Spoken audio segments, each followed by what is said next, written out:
Isang magandang tanghali po sa inyong lahat. Ako nga po'y bumili ng mga gulay sa kanto. Hindi ko na po nabidyohan.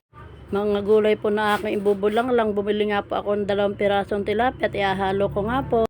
Ayan nga po, nagpainit ako ng mantika para maipirito ko muna yung 2 pirasong tilapia para na sa ganun po ay matanggal po yung lansa niya. Ayan po, akin na pong isinalang.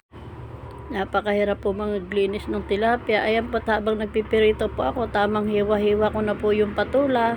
Akin na po siyang babalatan. Habang ako po ay nagpipirito, ayan po, bumili po ako ng 1 patola. At hiniwa ko na rin po siya. Bali ngayon lang po pala ako ulit magluluto ng bulanglang. Nagustuhan ko lang po, naisipan ko lang pong magluto. Ayan, ba't bumili rin po ako ng kabay. Yan po aking hahalo sa aking bulanglang, okra po, tsaka kabay. Ayan po ang aking pirito at akin na pong hinango. Masyado na po yatang natusta yung aking pirito.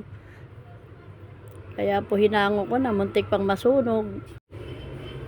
Ayan po, 2 piraso lang po yung nabili ko na yan. Panghalo nga lang po sa bulanglang. Ayan po, tamang himay-himay na po ako ng saluyot. Wala po kasi ako nakitang talbos ng kalabasa. Yun nga po sana ang mas masarap na ihalo dyan sa bulanglang. Kaya po saluyot lang po ang aking nabili.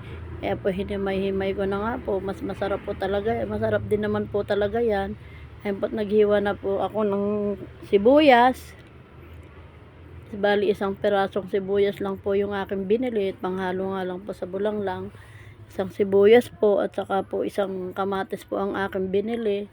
Kaya po ayan, malaki naman po yung aking nabiling kamatis. Yan po ang aking ihahalo. Mamaya po ipakukuluan muna ako ng tubig na may sibuyas kamatis.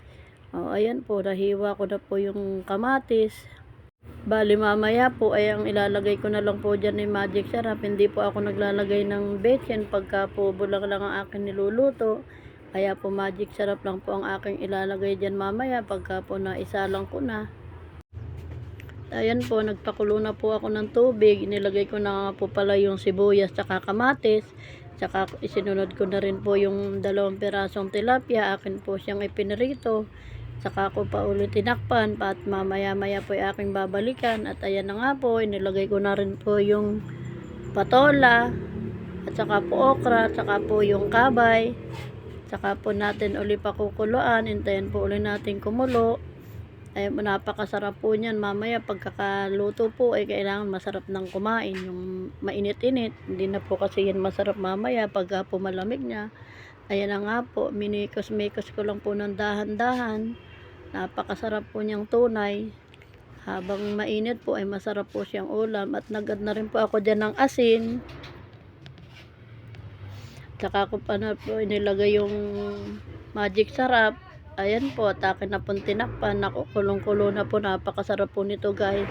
Kayo po ba nag-uulam ng ganyang bulanglang? At inilagay ko na rin po pala yung hinimay kong saluyot. At ayan po ay konting kulo lang. Hindi po siya pwedeng kulong-kulo kasi hindi po siya masarap pagka lutong-luto.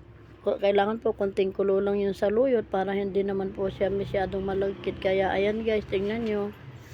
Napakasarap yun. Salamat guys sa panonood. Thank you po. Kain po tayo dyan.